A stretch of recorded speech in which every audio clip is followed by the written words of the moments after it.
Hello, everybody, and welcome back to This Week in Indies.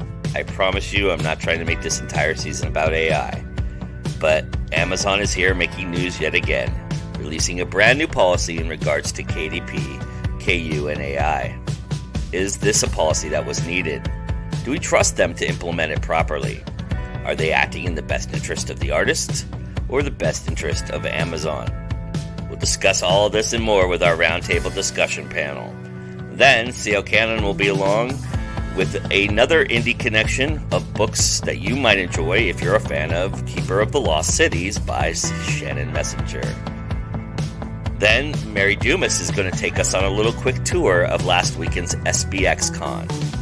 And finally, we put 5 minutes on the clock as we explore another 5-minute drill with this week's contestants, and we'll see how they do. Can they beat last week's impressive score? So sit back, relax, and enjoy the show. Grab yourself a cup of coffee, and let's get chatting to these topics and more as we go through This Week in Indies with your host, Joe Compton.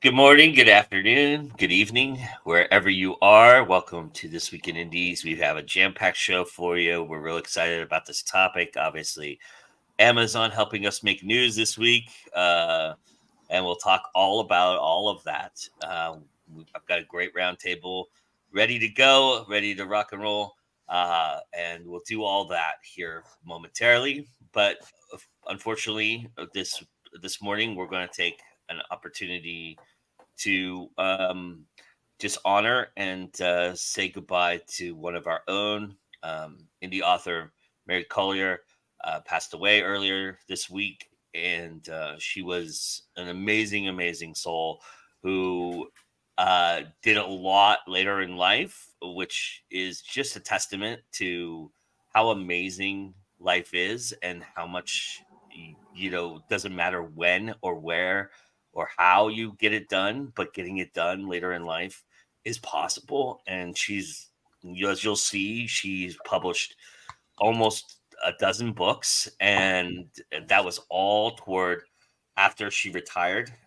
So she's an amazing person that we're all going to miss. And here's a little taste. She was a guest a lot with my friend and yours, Marnie Kate, who did a show for us early on in the beginnings of our network progress called Indie Insights, and she was a frequent guest on that show. And this is a snippet of that show. I've posted already in the description a link to a playlist of where you can see all the episodes that Mary was a part of.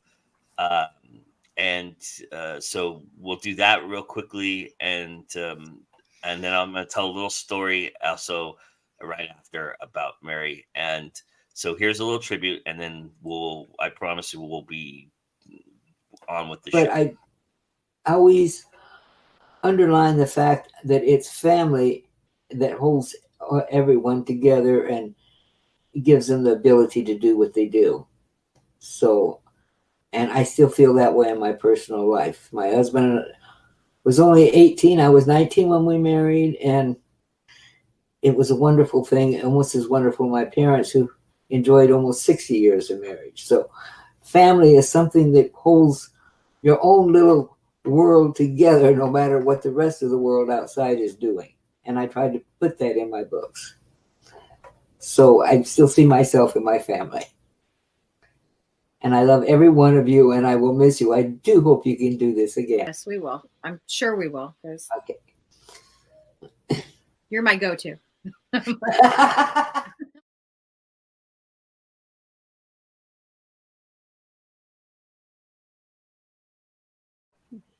All right. So it was shortly after this episode that I got a message from Mary talking about how she felt like how important it was that we were doing what we were doing, and especially what Marnie was doing with her show, and how much she really enjoyed the opportunity to be on and talk about it.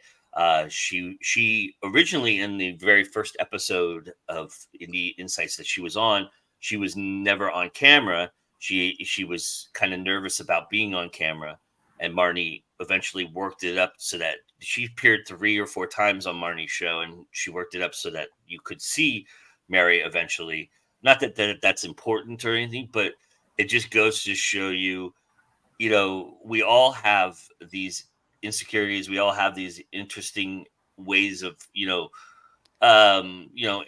introverts and all of those things. And she was one of those people who was very thankful for the opportunity. And I just, I'm so grateful that she was a part of what we were doing early on. And she's going to be very missed. And so thank you so much, thank you so much, Mary, for this. Thank you, Marnie, for bringing her on. And, if you get a chance, go check those episodes out because they're really wonderful. Marnie did an incredible job with that show, and it was just a fantastic show to be a part of, and to put out on our network. So that being said, hello, everybody. Welcome to the show. It's nice to see you all, and thank you for being here. I appreciate it. We've got the chat is lively already this morning, and we've got quite a bit to talk about. So I just wanted to say thank you for letting me do that for just this morning. And let's go around and introduce ourselves, and then let's get to chatting. So Karina, start us off, please. Hello everyone, I'm Karina Ganter, CEO of Author Assist. I help writers get their book published and then get them global publicity through multimedia channels such as TV, podcasts and radio. I'm also an author of 14 fiction books. Awesome, welcome. Mr. Nettles. I'm Jim Nettles. For those who don't know me, I write science fiction, urban fantasy, bit of horror, this, that, and the other, a lot of nonfiction, this, that, and the other. Since we'll be talking about it today, the second edition of this has just come out. While there's some updates and things to it, the main change is actually writing about generative AI. What is it? What is it? What isn't it? What are the ethical issues? Some of the stuff going on around it. We'll probably talk about that more than we want to today. And then I am founder of Author Essentials. We do primarily workshops around the business side of being a creative. Running all sorts of fun stuff. I am one of the founders for Continuals Convention, which, we partner up with Joe and do stuff all the time online, panels and stuff like this, and a bunch of other stuff that we can dive into if it needs to be. Mm-hmm. And we had a nice conversation about AI, Jim and I, earlier last month. So go check that out if you get a chance. All right, Juliet, welcome. Hey. Yes, I'm Juliet Rose. I am the author of 8 currently published novels. I have a novella coming out next week, which is horror. I'm cross-genre, so I write a little bit of everything. And I actually kind of came back to writing late in life, too. I turned 50 and thought, oh, no. I had put it aside for so long. I thought, oh, no, I better get back to this. And so for the last couple of years, I have been really diligently digging in on this. Nice. Awesome. Well, welcome. It's nice to have you here. All right, Mr. Estrada. Greetings, fellow humans. Pardon looking kind of like, a bog bum, or, this is my hobo look. Literally, I was reminded by the lovely Joe that we had a show today. That's what 2023 has been like. I am the author of 21 books. I am a Puerto Rican indie author. I'm also the unofficial or official 00 Bananas, which is a banana secret agent. It's something that I want to retake, but life is not cooperating. Among those 21 books, that includes poetry, nonfiction, middle grade urban fantasy, bilingual collection, short stories, horror, and a partridge in a pear tree. Awesome. You need Agent 66 to bring you out of your funk, huh? I need life to cooperate so I can get out of the funk. Yesterday, I slept past 10 a.m. and I don't know when's the last time that happened. I woke up and it was like, what decade is it? What decade is it? It's true. I'm waiting for the day we get to live our 70s fantasy, sci-fi world with its, nothing but pure apocalypse. And it's, oh my God, we got to sleep past 8. I don't know that I will ever get to that point. Maybe I fear that'll be the day I die. So The day you sleep is the day you die. Yeah. Well, people say you'll sleep when you die. So yeah, that's very true. That's Yeah. a good done between now and then. In the meantime, we are here doing a show, and we have a lot of people out there. Karina breaking the fourth wall. Maddie's here. Anita's here. And Maddie said, "Oh, Jim, what did you do when in response to what I boasted, which was hang tight, everybody? We were having technical difficulties, and of course, Maddie went right to the go-to, which is blaming Jim, which I will say on camera, on live, Jim, for you, that it was not Jim's fault. It was totally This time. mine." And so Jim is completely blameless in this situation, everybody. So get off my friend Jim. All right. One time I had nothing to do with it. It is not my fault. I wasn't involved. And the video cameras will back me up. And then the chat was already starting their conversation about AI, which we'll get into here in a minute. So Jim, do you have a dash cam on your desk too? Because you have evidence that you didn't do that. Or is that for your OnlyFans? How many cameras I'm looking at the moment, but it's at least 4. And I'm down. He's got to cover all angles, JD. You know. It's from my OnlyFans channel. And AL says a definite heartfelt tribute to her legacy. May she rest in peace. She's been immortalized with her works. That was to Mary Collier. Thank you, Andy. I appreciate that. And I appreciate you being here. And look at that, JD breaking the fourth wall as well. And then, Kearney's here as well. Hello, Kearney. Nice to see you. All right. And she says, hugs, Jim. You know I have to pick. If I had feelings. All right. Speaking of no feelings, what a transition that is, huh? All right. So this week, I promise you all, I swear, I really did have another topic in mind for this week, but Amazon just couldn't help itself, and we have to talk about it, because if we don't talk about it now, it'll be that low-hanging fruit that'll be there the entire season. So we might as well just get it all out and get it done with and move forward. And I promise you, the next show I do will not be about AI. No matter what news comes out, I don't care if it takes over the world. Well, if it takes over the world, then we're all fucked. But I don't care. I promise you, we'll do a show about writing or something fun or exciting. I don't know. All I can say is do not kick your Roombas this week. Be nice to your Roombas. But so here is truly the actual policy, and you can't read it very well. I tried to blow it up. It didn't go very well for me. But this is the actual policy that is on the KDP website. And it is we require you to inform us of AI-generated context, text, images, and translations when you publish a new book or make edits to republish an existing book through KDP AI-generated images, including covers, interior images, and artwork. You are not required to disclose AI-assisted content. We distinguish between AI-generated and AI-assisted content as follows. AI-generated, we define as AI-generated content as text, images, or translations created by an AI-based tool like ChatGPT, for example. If you used an AI-based tool to create an actual content, whether text, images, or translations, is considered AI-generated, even if you applied substantial edits afterwards. AI-assisted, if you created the AI content yourself and used AI-based tools to edit, I can't read that other word. I can't even read it. And refine, error check, or otherwise improve that content, whether text or images, then it's considered AI assisted and not AI generated. Similarly, if you used AI-based tool to brainstorm or generate ideas, but ultimately created the text or images yourself, this is considered AI assisted and not AI generated, and it is not necessary to inform us of the use of such tools or processing. You are responsible for verifying that all AI generated and all AI assisted content adheres to all content guidelines, including complying with all applicable intellectual property rights. Right up Jim's alley, right there, everybody.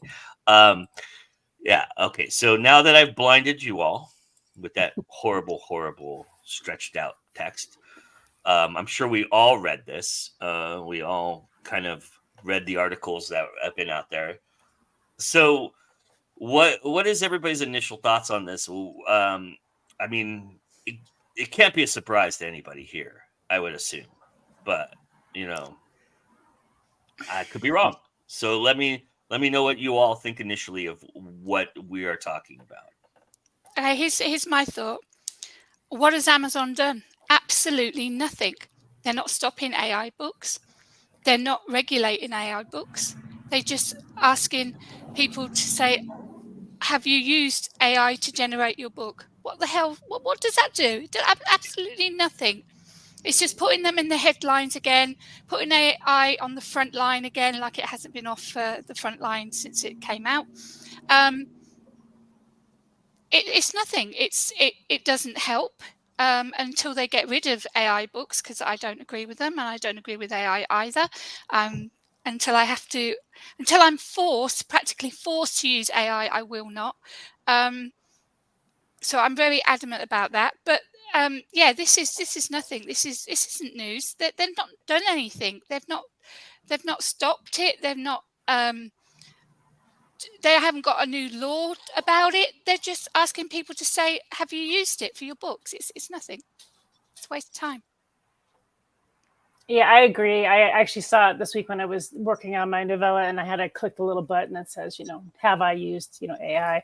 And my first response was actually to chuckle at that, because it's so ridiculously nothing that I was just like, this doesn't do anything. It's really Amazon making themselves feel good about it.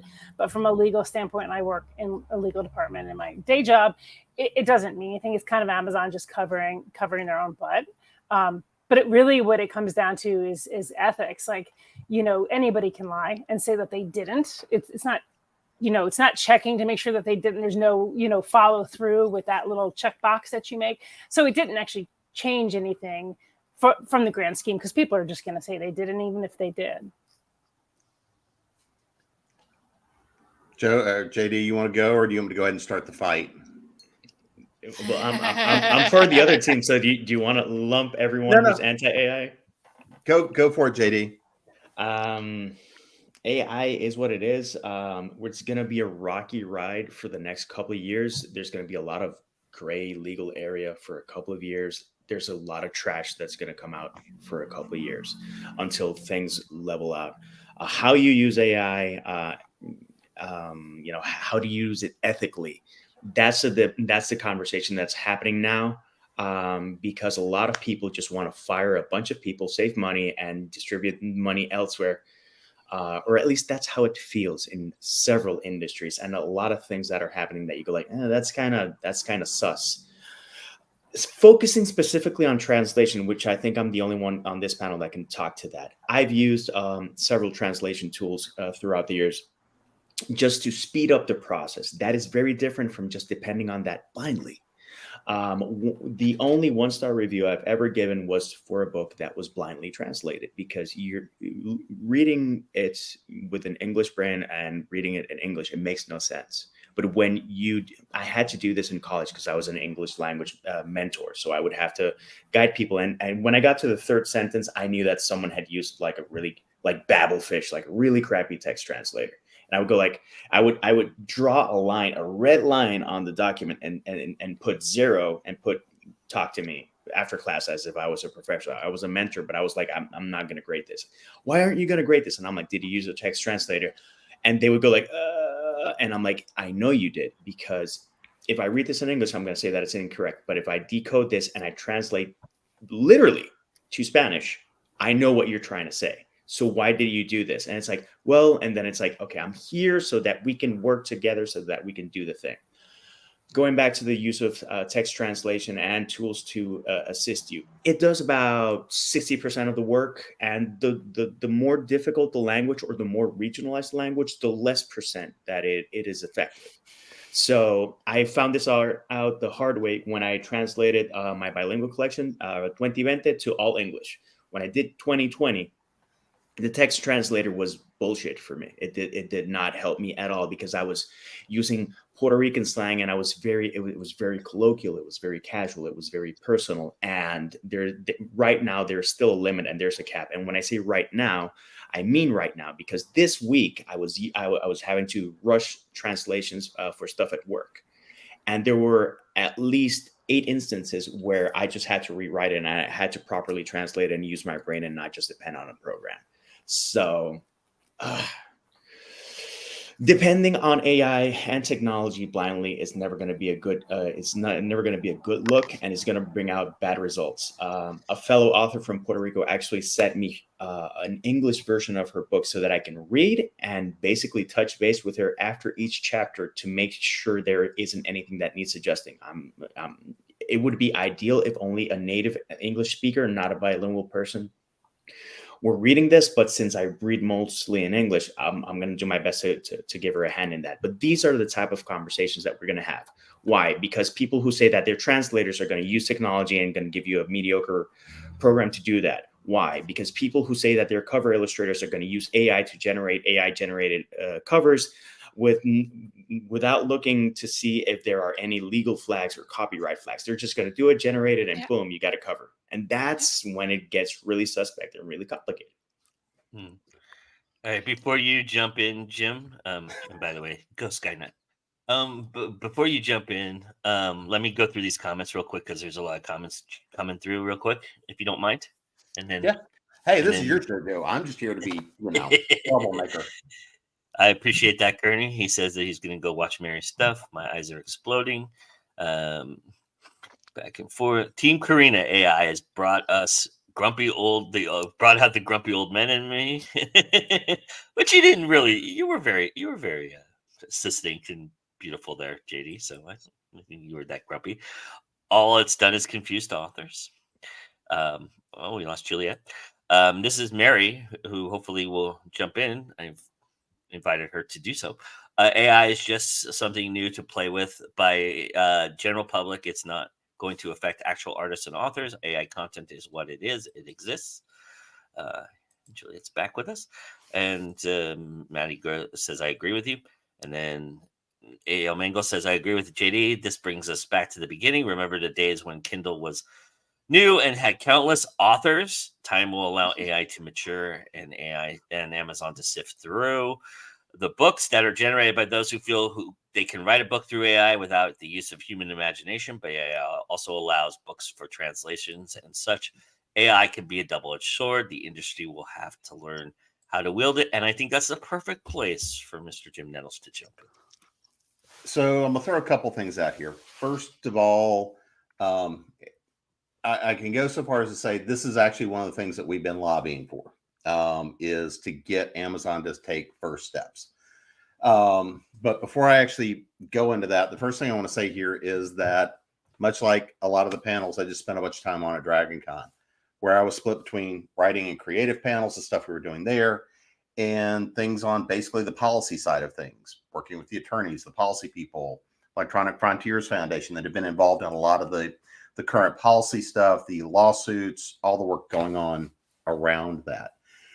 So the first thing I'm going to say, and I said this out loud a number of times, is if I can't write better than the AI, then I need to be working on me. I'm not really worried about what AI is doing, because these are not new technologies.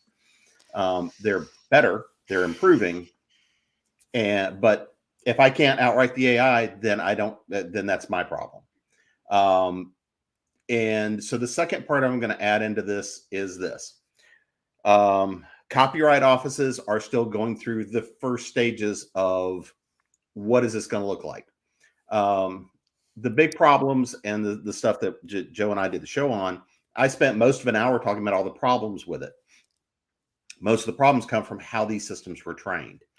We're watching systems like ChatGPT and some of the other language models start to collapse. So if you're panicked by this, there's other stuff going on. The reason I think that this is important coming from Amazon is it's a first step.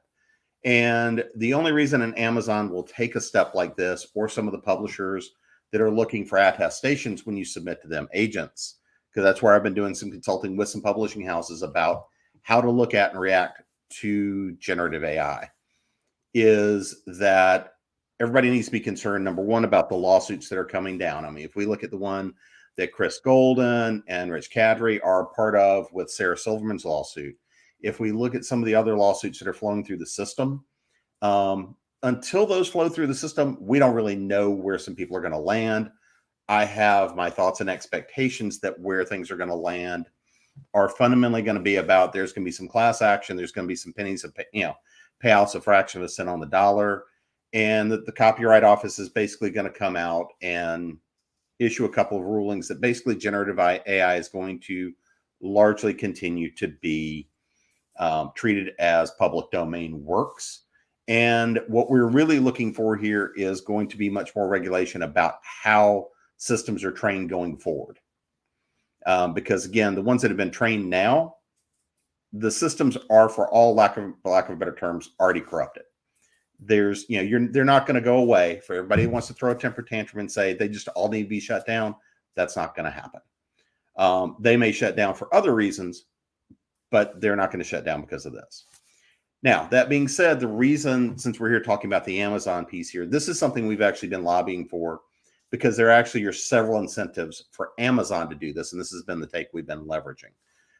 Number one, because if you post up something that is obviously done by generative AI and you declare it as your own, you're actually violating their terms of service, because you don't necessarily have rights, or we know you don't generally have rights to stuff that was generated by the generative AI. So if you do that, that's a violation of Amazon's terms and conditions, because you're saying something is yours that isn't. You don't have rights to it. It's not yours. The bullshit that people are spinning with, oh, ChatGPT is my co-author, they're fucking idiots. I don't have a better way to put it than that. Now, that being said, there's some things that make it much more interesting than that. And as I mentioned, things like ChatGPT are already corrupting. Their levels of accuracy and whatnot are actually getting worse, because the human input and a whole bunch of other stuff, they're actually degrading. And also ChatGPT's financial model has a ton of problems. However, on the other hand of this is going to be the authors that are going out there and are building their own large language models. Companies, creators, I know, because I'm working with a couple of them. We're working on one for ourselves as well. There's an author I did some panels with at DragonCon who spent $5,000 to build his own large language model that was trained on nothing but his own writing. And he got it delivered to him a couple of months. It was late last year, not long before ChatGPT 2 got dropped in publicly and people started to see stuff. And so he's using it as basically an accelerator. So the question becomes, for somebody like that, some of the companies we're working with that are going out and building their own LLMs, what happens if I've built an LLM that's trained on nothing but my own content? Because this is the sort of stuff where the system does not have, we don't really have that yet. But the reason I think that there's importance to flag this for Amazon's a couple of things. Number one, it's a first step. It's Amazon actually acknowledging that there's a problem. And why does Amazon actually care about this? And I know I'm getting long-winded, but Amazon cares because it's taking up disk space, data processing, and ultimately screwing with the algorithms. If people are dumping a bunch of garbage ChatGPT written books, and there's a ton of them being dropped out there, and they aren't moving, they aren't selling, they're diluting algorithms all over the place. For people that are quote unquote co-writing with them, this is kind of doing the same thing, because now if you've got somebody who's dropping 3 books in a month and they're doing that every month consistently, obviously, again, we've got problems going on in quality of work, quality of materials, everything else. Fundamentally, what Amazon is doing is they're now coming and saying, we want you to tell us, because one of the things that undoubtedly is going to be coming behind this is going to be starting to score and grade the materials, because publishing houses are already starting to do this. And so there's a lot of reasons here why I think there's positivity to the fact that Amazon is doing it. But I think we also have to all recognize that it's in their own best interest to do this for a number of reasons. And I'll take a breath. All right. And By the way, I kind of love that Amazon they want to talk about a code of honor. Amazon. Like Google Amazon? used to have "Don't be evil." Mary's with us now, but she's adjusting her stuff, so I'm going to give her a chance to do that, and we'll bring her back on, and we'll have her thoughts on it. I do. The chat is going crazy, and I do have something to add to what Jim wants to say. So, or what Jim said. So JD mentions that the absolute hard on that corporate departments to have because of AI, and the use of AI is a bit disgusting. I think one of the big problems with AI is the whole feeding the machine approach, and I have something to add to that as well. Jim, I feel like that's going to push some buttons. If you're using AI, that means you need to work on you. I like that thought because it is fact. Have you ever searched for yourself as an author on Microsoft's Bing AI chat? It's in their browser. It's uncanny how much information they can pull up. However, sometimes it's a bit off. AI has still got some maturing to do. I would imagine that AI writing a book would be a bit chaotic as a result. AI, that's creepy. Then again, everything we put online can be found in some way. To a point. Good point on copyright, Jim. This is why I've been following Adobe's AI system. They trained their stock photos, and now it's out of beta. They're moving toward compensation of the artists. It's co-writing, FML. People are yes. Okay. Go for To it. give you more of my problems with the co-authoring thing, what a cock. Yeah. But I was about nice about it. no, you were nice. Don't be nice about it. Anyone who says that is an absolute asshat. A couple of months back, I have attorneys to report to. I mean, I got to pretend to be. No, a couple of months back, someone actually won an art contest with a piece that they generated via AI, and their I argument. saw this. Oh my That's god, this so made me wrong. cringe No, so bad. Their So argument wrong. was that they had to refine the prompt until they got Oh my it just God. right. And I'm like, Oh, what bullshit. and the thing is that they won, but that brings a whole other series of questions. It's like, what is art? Yeah. What is valid? Et cetera, et cetera, et cetera. I'm not saying that something generated by AI can't be beautiful. I'm not saying that it can't be impressive. I'm not saying that it's not even something that you can use, but at least be transparent with it. Again, ethics and all the bullshit. Yeah, and AL says, Jim, exactly saturation once again. Hopefully books that do not have AI generate content distinction will hopefully be in a higher class. And we welcome Mary to the conversation. Hi, Mary. Hello. I'm sorry it took me so long to get on today. The internet hates me.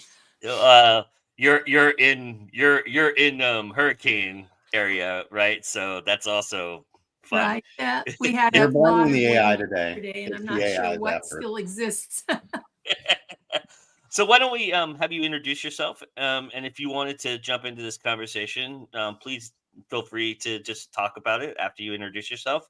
And because I have something to bring up to move the conversation forward, but I would love to hear your thoughts on your initial thoughts about this Amazon policy. I am one of those people that got banned on Amazon. My comic book had a little something sexy in it, and that was the end of that. So I'm going to be curious to see what they do when they actually ban someone for misusing AI and not actually saying that's what they've used to make this particular thing happen. I work in a 300-person artist studio, and most of them are like, who cares? AI is not going to be the thing. In about 2 years, people are going to understand what it looks like, why it's different, and they're going to want the original, the oil paintings, the actual drawings, that sort of thing. I think that artists in general think that this is a bad thing right now, but as the future goes on, they're going to discover that it's not that big a deal. It's just getting a lot of news right now, a lot in the news. Well, tell everybody a little bit about yourself, who you are, and everything, because I don't think our audience knows you very well. So, I'm only 10 years in comic books, maybe if even that. I decided to start doing it as my retirement, something I always wanted to do but didn't have time to. So I created a comic book with a friend called Romeo X Julian. It was a web comic. It was just plain silly fun. And as all web comics go, they had to have a very sexual aspect to it in order to find its audience. That's the way it goes. Then I went to publish it on Amazon and existed there for 2 years. And then I'm thinking that somebody in the print shop saw that there were, well, basically penises in a drawer, and and called it to someone's attention. And that's why it's not on anymore. My new project is called The Lucky Ones. It's a World War II story that I started writing in 1995. My father is the reason I started writing this story. And it's got a very gay content to it, kind of as an explanation of what was going on in a real soldier's mind in World War II when he found out that one of his comrades and then two were gay. Of course, that's not what they called them back then because, you know. But that's all I really have in comics, other than the fact that I've collected Captain America since the day I was born. That's awesome. Well, welcome. We're super glad you're here. And I personally have read Romeo X Julian. It is fantastic. I think everybody should check it out. It's a beautiful, beautiful comic series. I really enjoyed the two issues that Mary shared with me. So it's a fantastic series. So everybody should go check that out. Kearney says, brought a lot of attention to the issue. Agree, Mary. Art is people and it's humanity. Ooh, I like that she mentions that the world will hopefully shift to want that authentic work again. I definitely feel there's a large group that already does want that. Cute comic book title and kudos on the glasses. Yes, you've got a lot of comments. Everybody loving the glasses, right? And art is a view in someone else's mind that can't really be achieved. And go LGBTQ. All right. All right. So let me sauce the pan a little bit more here. Okay, we're sizzling. So let me throw some more butter in there. Something that really struck me in reading these articles, and I agree with everything that's been said on both sides of the aisle here. And Jim and I have had countless conversations about this, including one that we put on camera. But the thing that struck me the most about what is new about this aspect, and this is Amazon covering their ass, is they don't intend to go backwards. No. They don't intend. This has all been generated by lawsuits and copyright issues and things that people have brought to their attention. But they do not intend to go back and police past Tuesday. This policy started on Tuesday. So anything that happens to be published before Tuesday, so Monday at 11:59 p.m., you could have published an AI-generated piece. They're not going to look at that. They're not even going to care about that. It's just moving forward that they've put this policy in place. And, of course, they, as Amazon does so well, as vague as possible, there is not much. I mean, to Jim's point, this was pushed, and they did something about it. But they did what they always do, and they go, here's the blanket coverage of what we think is what it is, and good luck. If you know, because basically, if we just feel like you don't deserve to be on Amazon, we're just going to kick you off. So here you go. Here's we think your content's AI driven. No matter how much you prove us wrong, we think it is. So there you go. But that's their intention, and this is literally. If you go to the Publishers Weekly article, this is literally a statement that they got from the Amazon spokesperson. They do not intend to ever, and I said ever, yes, and I emphasize ever, go back and look at anything that was published before Tuesday and test it for AI generated content. And Have I'm going to call fun with bullshit. that, everybody. Yeah. I'm just going to sit back and enjoy. Well, in my opinion, it's not enough. It's Amazon making sure like they're in the headlines. They're doing something because people have been pushing against AI books. They've got to look like they're doing something, and they've done that much, and it's not enough. They are not going to be removing AI books, which needs to be done. They are not I going to be. disagree. Okay, But- we can go there. Which needs to be done, and they're not going to police even the ones that are now coming out. Who they're not policing them; they're just getting you to tick a box and hope that you tick it if you're being honest. But no one's policing that. And so what if people tick it? They're not removing AI books. So why the hell are you ticking a box to say it's AI generated? Is it to allow the reader then to have the choice? I'm going to spend my money on a book that's been written by a human person with emotions, with memories, with description that actually means something. You can see what's been AI generated and what's been written by a human. It's so frigging obvious. Is that why they've done it? So the reader then gets a choice of where they're spending their money. Because they should never have allowed the first AI book to come out. It should have been policed straight away. As soon as AI came out, everyone knew with ChatGPT, everyone was going to go and try and write a book. It was as soon as that came out, everyone was going to go and write a book. And it did. I mean, Amazon were bombarded with thousands and thousands. But they do anything about it? No, because it was all this. And it's all this still. If they're making money, they don't give a damn about people's opinions and what readers want and everything, as long as they're making money from it. And like I said, until they remove AI books completely, then this is just a little bit of nothing. So I'm gonna throw this out there for a couple of things. Number one, because again, and I've said this a lot, to me, these generative tools, I mean, I remember when Photoshop came out, right? When Photoshop first came out, it was going to destroy photographers. It was going to destroy artists. It created entire new realms, created entire new ways of doing art and creativity. Did it change stuff? Yep, but so did the fact that we moved from film to digital art.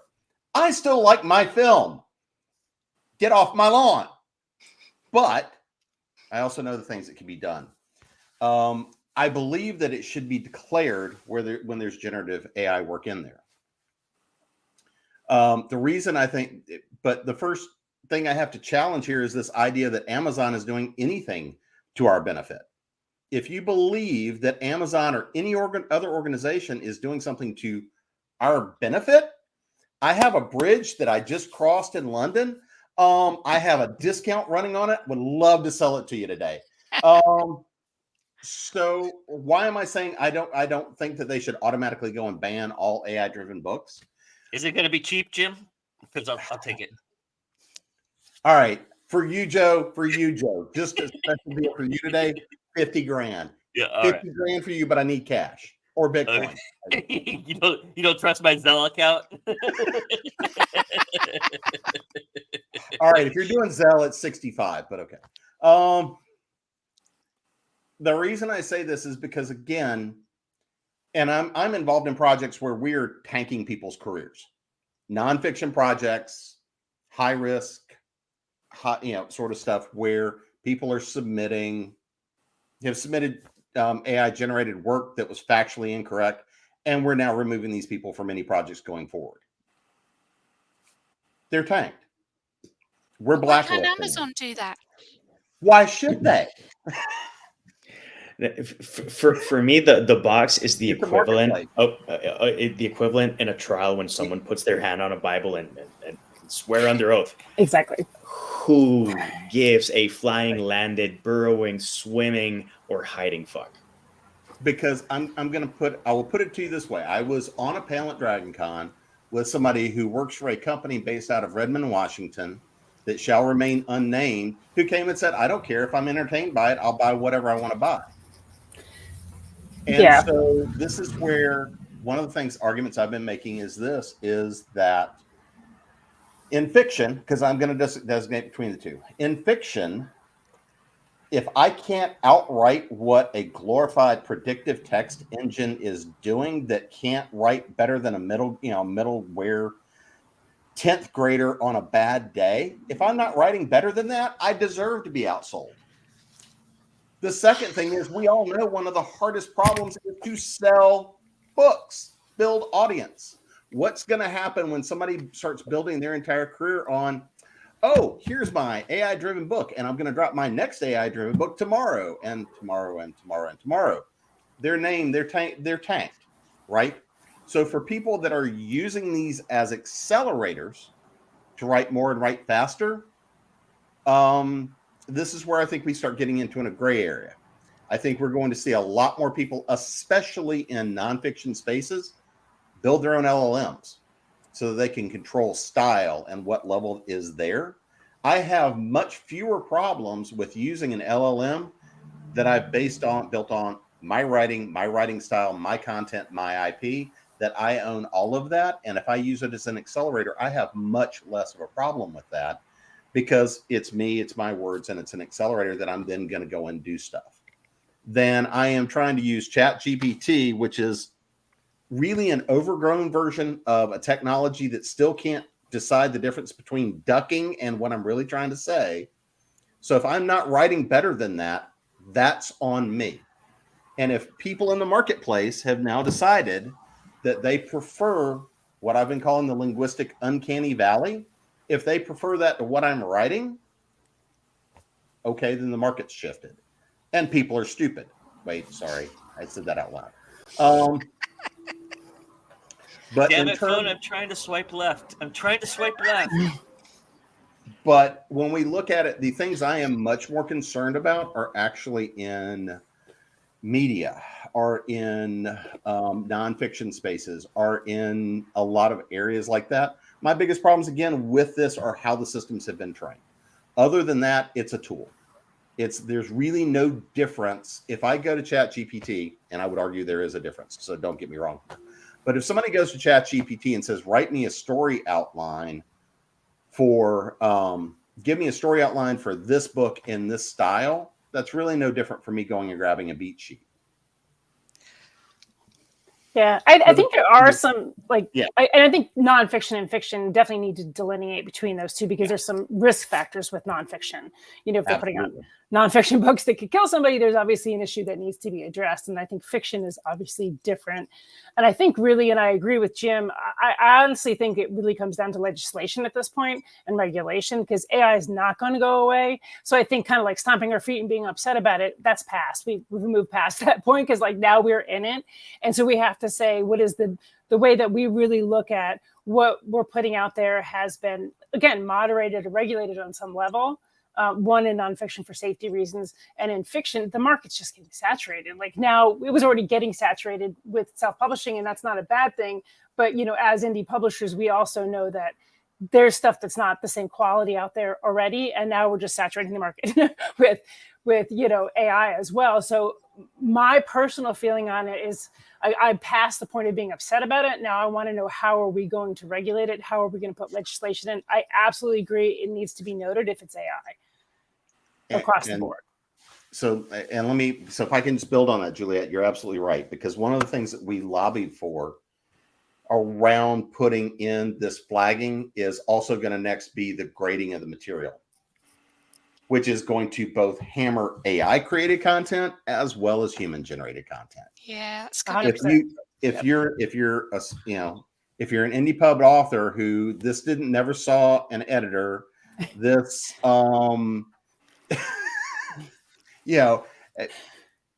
so again, I think this is just a first step. Amazon KDP is already yanking people down for spelling things in British English as opposed to American English. They're also yanking things down because they didn't proofread it well enough, and they've got the word "the" missing in a few places because readers are going in and pulling these things out and saying, look, this is wrong. And so KDP's pulling stuff down.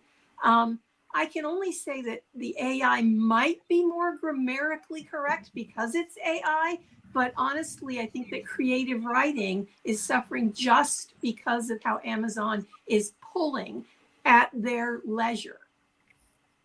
Well, but And- how often does Grammarly or Microsoft Word suggest something that you go like, dude, stop drinking? Right. That's So wrong. true. No, You're wrong. I really need think another that you comma. it should be spelled thusly. It's like, sir. Let's be honest, both Grammarly and Pro Writing Aid would do much better if they drank more, not less. That's the reason they're not real writers. Write drunk, edit sober. Oh, yeah, that's what's wrong. All right. No, So I, let's I, take. I can't wait for people to use AI for promotions because you're gonna see the wonky hands and the crazy faces. It's like, buy my book. Look, here's the best news about generative AI writing content than anything else. At least Nigerian princes now have good grammar. That's why the emails are getting better, right? And on that note, here's the Indie Connection.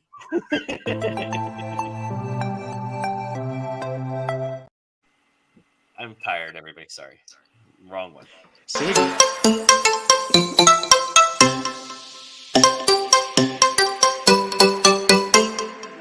Hey guys, CL Cannon here from Fiction Atlas Press, bringing you another Indie Connection.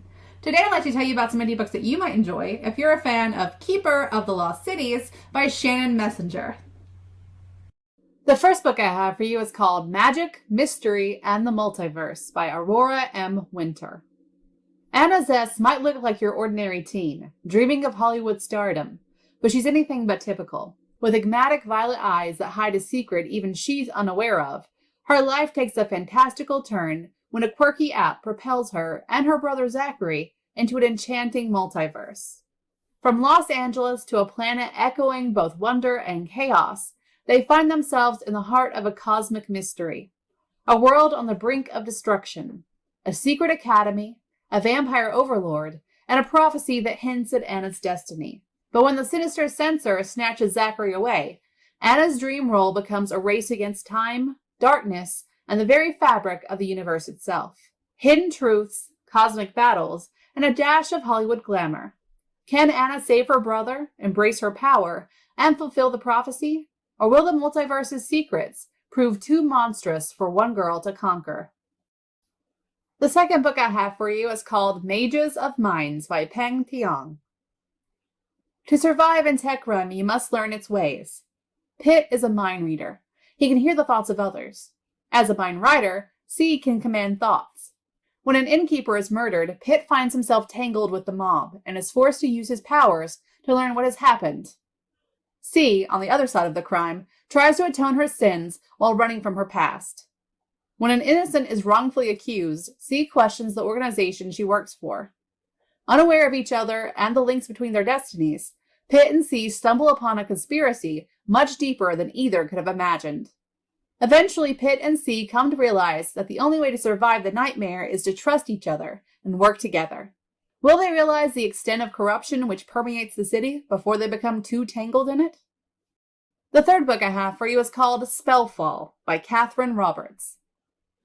Natalie thinks she is an ordinary girl until she sees a spell in the supermarket car park. She soon discovers her mother came from Earthhaven, a place of breathtaking wonder where unicorns roam and giant trees talk. Her father is a thrall who sells spells across the boundary between worlds, and Natalie has inherited powers the exiled spell mage Lord Hawk needs if he is to take his revenge on the spell lords who banished him. Snatched from her family and forced to choose sides in a magical battle between two worlds, Natalie's only hope is to join forces with her captor's son, the young spellcaster Merlin. Can they discover Hawk's evil plans in time to save Earthhaven and its magic? And the last book I have for you is called Anchored by Bridget E. Baker. Every time Alora goes to sleep, she wakes up on another world, a magical world, a world that's about to collide with Earth in a very big way. Alora is the only person with the power to save them both, only she's not sure she should. Since her parents died, she and her brother have been on the run from a creepy, doggedly determined social worker. In a few more months, she turns 18, but until then, they're stuck hiding. It's hardly surprising that she dreams every single night of another world, Terra, where she possesses telekinetic powers. What Alora can't explain is how, When she breaks her arm in her dream, she wakes up with the same, very real injury on Earth. And if her dreams aren't real, shouldn't they be more fun? Since only men on Terra are supposed to be able to move things with their minds, Alora spends all her time there hiding her powers. But when her best friend on Terra is threatened, Alora uses her powers to save him, inadvertently killing the attacker. The next day on Earth, the exact same man she killed on Terra walks into her workplace and drops dead. Suddenly, she's being hunted in both places. Alora must discover how Earth and Terra are connected and how far she'll go to save a world that may not deserve to be saved. Okay, that's all for me this week. I'll see you next week on the Indie Connection. Bye!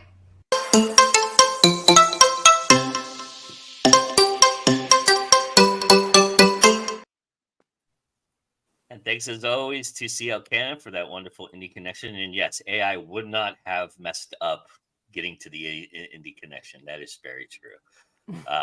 And JD mentions also Spellfall feels like such a cool throwback. Such incredible stuff that Courtney does for us each and every week on the Indie Connection. Go check out those books. The links are there, as are the links to everybody here. And we'll have them talk about their links here in a second. There's nice comments about Grammarly, how Grammarly is drunk. And like that time Grammarly wanted to change beasts to breasts in my book. Well, that's not a bad thing. I know that shit for romance. Breast of burden. I like that. We should say AI, AI, AI to celebrate. No. Ay. Oh, ay. Sorry. I'm so tired, JD. Sorry. Dude, me too. Dude, if you hadn't written me, are you joining us? I was like, what? Please tell the author. Tell me the author will be at Multiverse in from the first book. The first book was something in the multiverse. Oh, JD, you're going to come out and play again, are you? I will, but I will only be as a civilian, not as an author. I have no bandwidth or brain cells. I can talk books, but it's like unless someone drags me on a panel and says, "Dude, someone got sick with a flu-like symptom, and we need someone for a panel," I'm not gonna do shit. All right. So before we get back into the conversation, which we're going to wrap up here in a moment.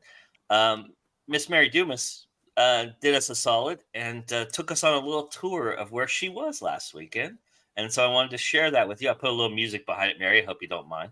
Good. But here's a little dress up. It's just a minute long of what somewhat of what she experienced. And then she can tell us a little bit more about it. But this was the SPX convention in Baltimore, Maryland last weekend. So enjoy this little taste, and then we'll have Mary talk a little bit about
like it was a fun time, Mary. It first off, I want to say it was more crowded than that. I was doing that walk before they opened just so I could walk, because otherwise quite a bit more crowded. Secondarily, it was in Bethesda, Maryland. Okay. And SPX Small Press Expo. The reason you want to go there is because it's sponsored in part by the Library of Congress. So your book gets put into the Library of Congress as they're walking around reviewing things. So both of my books, even the one that's a filthy one, are in the Library of Congress now and registered so you can find them. Nice. It used to be Small Press Expo was the thing to do if you're a comic book creator. But since 2020, when the world changed, it became less and less important because it doesn't have the word Comic-Con in it. It's really, truly the true Comic-Con, in my opinion. It's Comiquette American style, without all of the fan art and fan fiction. So I really think you should check it out. Anybody who's an independent writer and producer and creator of anything should check it out. The next thing I'm going to check out is called the Boston Book Fair. It's also supposed to be quite the thing for independent writers, independent publishers. And I'll see what goes on there. Nice. I'll tape it for you again. Thank you. I'm so old, I said tape. It's fine. We all knew what you meant. You have to throw in a get off my lawn when you do that. Yeah. But I'm trying really hard to show for this indie show, what else is out there for you to show your independent creations at. I also, on the side, I help people here in the Lowell, Massachusetts area look into self-publishing, Nice. particularly artists, to get their art books out, because there's so few art books out there, and I swear that the beauty of some of that art needs to be out to more people, especially the behind the scenes kind of art, where you've got the art coming from the sketch, from the blobby fingers to the sketch to the actual colorized version of art all the way through. And that's something that a book can do. I mean, sure, you can do it on YouTube with the fast forward stuff, but to have that as a explanation, possibly in a classroom, is a fabulous thing. Nice. Awesome. And Kearney says, I don't even want to try to pronounce this word. Kearney, why you do this to me in the morning? It's pronounced Hilarious. Hilarious. Thank you. All right. Yeah, Grammarly has a lot of problems with a lot of things apparently, but especially me and my commas. Are you an English comma kind of guy, the Great British comma? You know what? I am more of a semicolon kind of guy. I'm not a big comma guy. I don't like commas. I'm not a big fan of commas, but I know they're necessary. But it is what it is. But Oxford comma is probably more my style. But anyway, anybody have anything else they want to talk about this? I think we've kind of ripped it apart and jumped on it and shouted to the rooftops. But if anybody wants to add anything before I torture you all for 5 minutes, now's the time. With the torturing. The last thing I want to say is that if you're going to use an artist to get a cover, know that artist, know their method, know how they're doing it. Nice. Don't trust blindly, because a couple months back I saw like an influx of a lot of new cover artists, a lot, and that is not by accident. That is not by happenstance. That is not a coincidence. That is because people want to make a buck, and I know that everyone has to do the hustle. And I get it. I totally get it. But be careful. Ask people that get to know other authors, see how they've handled covers. Don't get into legal trouble because you saw someone that was offering something that looked good, but at a price that you go like, that fish smells fishy.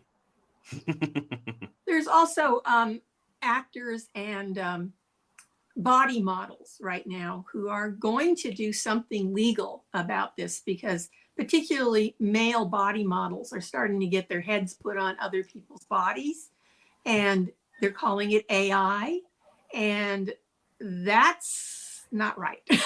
Yeah.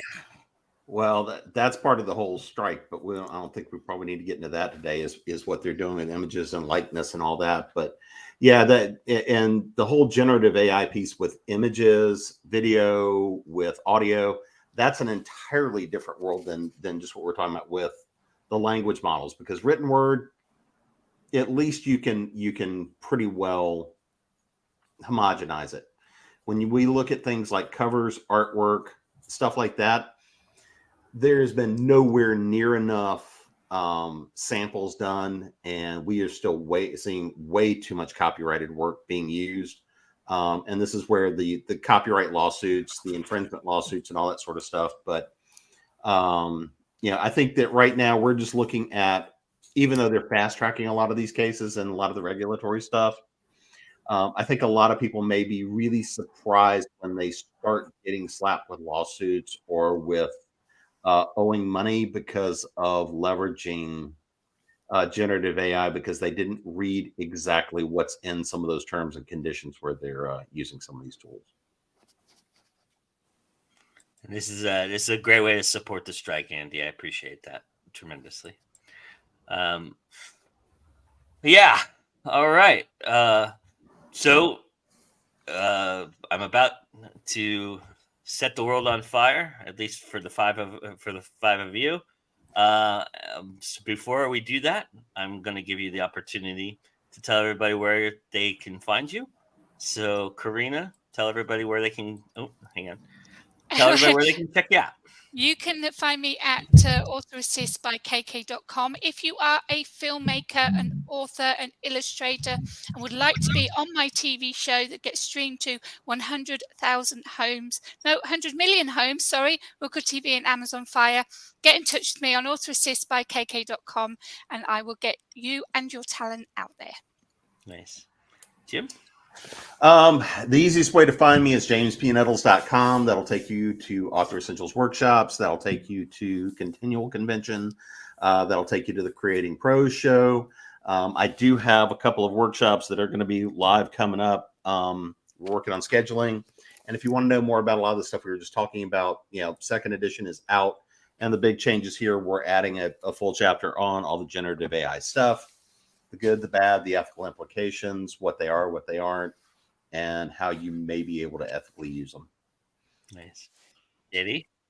Greetings, fellow humans. Look for JD Estrada Writer on Twitter, on Facebook, on YouTube, on Instagram. I think I'm most active and easily accessible on Instagram. I try to keep things fun. I try to keep things interesting. It's Hispanic Heritage Month. If you're doing something on BookTube, if you have book reading goals, I got 21 books. There's something that can be in your TBR from moi. Also, not because I just want to sell more books. Anything that I sell in the month of September is still going to support the people from Maui. I'm supporting the Hawaii Community Foundation. I did small research and I saw people from Hawaii, bodyboarders and surfers, and people that are local there that are supporting that foundation. So that's the one that I'm supporting. That's the process that I've been doing every time that I support a cause since Hurricane Maria, and a bunch of assholes use money to benefit themselves. Always research. I'm not going to promote big companies, etc. Anything I sell in September is going to go to that, probably going to shift to either Libya or Morocco or both for October, November, and December, because fortunately I got a day job that pays the bills. My writing doesn't pay the bills. It has paid for a couple of groceries though. I am evolving eventually. And I am actually promoting, if I had to promote anything, dude, heavy times. We're living heavy times. So get a little bit of lightness. Daydreams on the Sherbet Shore. These are whimsical short stories set in the dream world. Take equal parts Peter Pan, Willy Wonka, and moi, put it in a blender, spew it out, and the idea is from start to finish, you will smile by the end. Yet that's the intention of those short stories, and I think we need a little bit of levity with all that we're living lately. Nice. Juliet?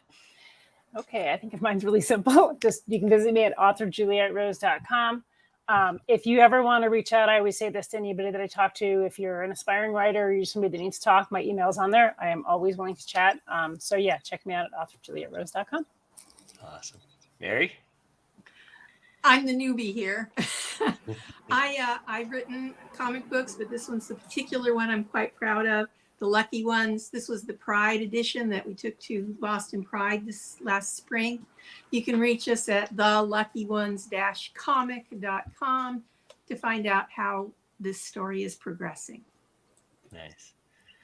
All right. Here we go, everybody. This is how this works. We're You already going to started get- the clock. I'm restarting it. Calm down. Relax. Relax. I'm not. I have a caffeine shortage. All right. So this is how this works. And unfortunately, because I just added things together, I've kind of mixed everything up a little bit. So the newbies are going to go first. Sorry. Actually, I can fix that. Let's do this. Let's have Jim so that we're not torturing everybody here too badly. This is torture enough, trust me.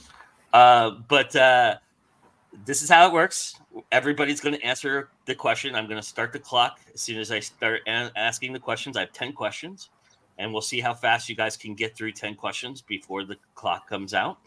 I will tell you that the goal here is to, if you want to succeed and be the new fountain bearer, 3 minutes and 23 seconds was the time set by the last week's competition.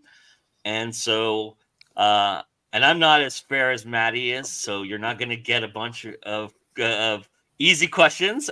I like to torture you all because that's my fun.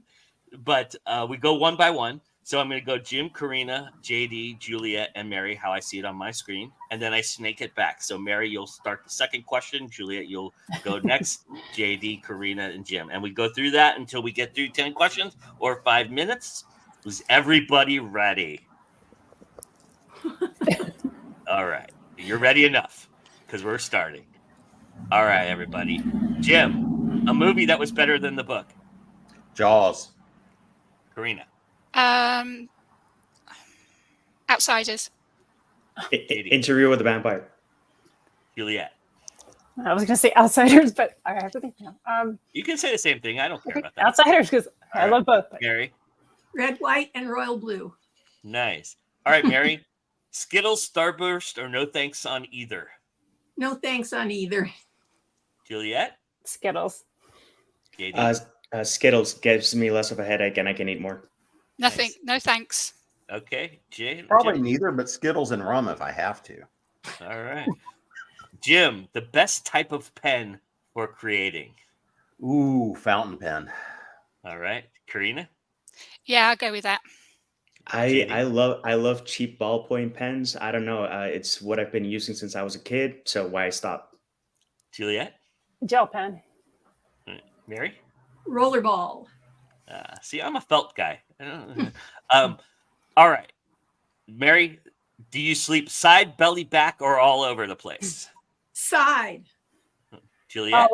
All over. Me too. JD. Side, and when I flip, it's an event, and I wake up my wife because I jump. Back. What's I'm sorry, sleep? Karina. Back.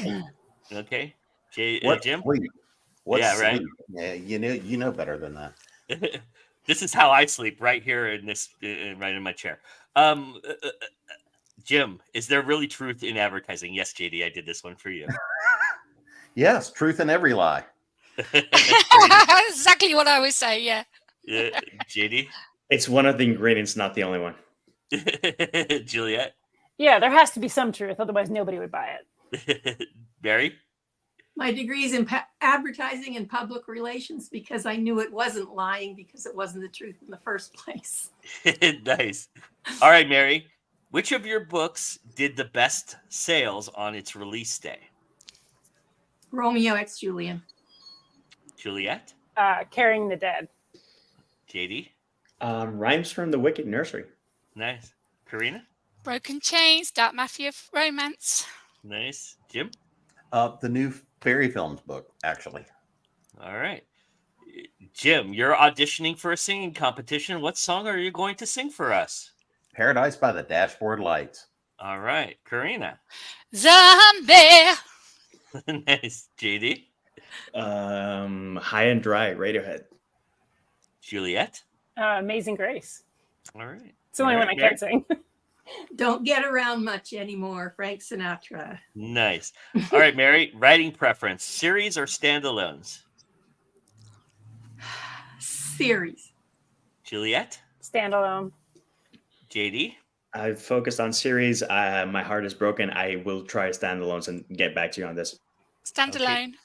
Okay. Jim? Whatever's paying more, but series. All right, Jim, reading preference, series or standalones? Depends. Yes. Series. All right, JD? I think series. Juliet? Standalone, but I've been finding some series I like lately. All right, Mary. Series. All right, Mary.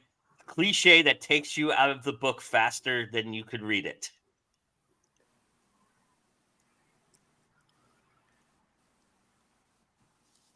I don't know. All right, Juliet? I guess it's the breath one. You know, the breath I've been holding, or the breath they've been holding, or he's been holding. All right, JD?